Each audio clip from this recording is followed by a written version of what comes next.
నా భర్తను చంపితే 50,000 రివార్డు ఇస్తారట. భర్తను చంపడానికి 50,000 రివార్డు ఇచ్చిన మహాతల్లి మరి ఎవరు? వాట్సాప్ స్టేటస్ పెట్టుకుని వివాహిత ఆగ్రాలో భార్యాభర్తల మధ్య గొడవల కారణంగా ఓ మహిళ తన భర్తను చంపితే 50,000 రివార్డు ఇస్తానని ప్రకటించడం చర్చనీయాంశంగా మారింది. ఈ విషయాన్ని ఆమె వాట్సాప్ స్టేటస్లో పెట్టిందట. ఈ ఘటన ఉత్తరప్రదేశ్లోని ఆగ్రా జిల్లాలో చోటు చేసుకుంది. భార్య స్టేటస్ చూసి భయపడిన భర్త ఆమె నుంచి ప్రాణహాని ఉందంటూ పోలీసులకు ఆశ్రయించాడు. తనకు రక్షణ కల్పించాలని వేడుకున్నాడు.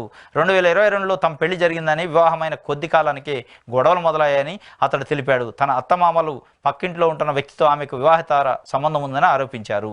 ఇది ఆమె భర్తను చంపడానికి డైరెక్ట్ 50,000 రివార్డు ప్రకటించడం కాబట్టి దీంట్లో సీక్రెట్ లేకుండా వాళ్ళ స్టేటస్లో పెట్టుకుంది.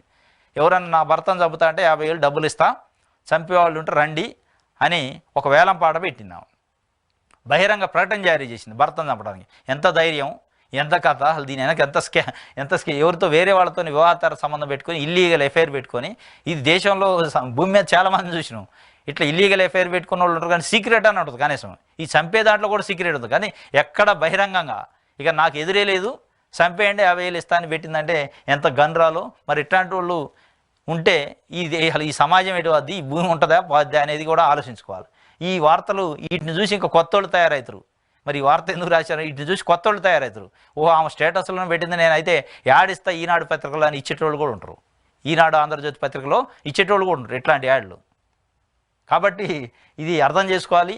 భార్యాభర్తలు వైవాహికంగా ఉండాలి. చిన్న చిన్న గొడవలు వస్తే ఇట్లా చంపుకున్న దాకా పోయి అది స్టేటస్లలో పెట్టి వాట్సాప్లలో పెట్టేదాకా తెచ్చుకోవద్దు అనేది ప్రజలు అర్థం చేసుకోవాలి. దీన్ని వేరే రకంగా అర్థం చేసుకోవద్దు ఈ వార్తని. ఎందుకంటే వేరే రకంగా అర్థం చేసుకుంటే చాలా కుటుంబాలు కోల్తాయి, చాలామంది ఆత్మహత్యలు, హత్యలు జరుగుతాయి. కాబట్టి దీన్ని ఎంకరేజ్ చేయకుండా దీనిపైన పాజిటివ్గా అర్థం చేసుకోవాలి. దీన్ని జనాలు మళ్ళీ వేరే రకంగా అర్థం చేసుకుని ఓహో ఇట్లా కూడా ఇవ్వచ్చా అని మనం ఇద్దామని ఇస్తే అది ఎట్టేటో పోద్ది, ఓసలు లెక్క పెట్టే పరిస్థితి వద్ది. అది తెచ్చుకోవద్దు.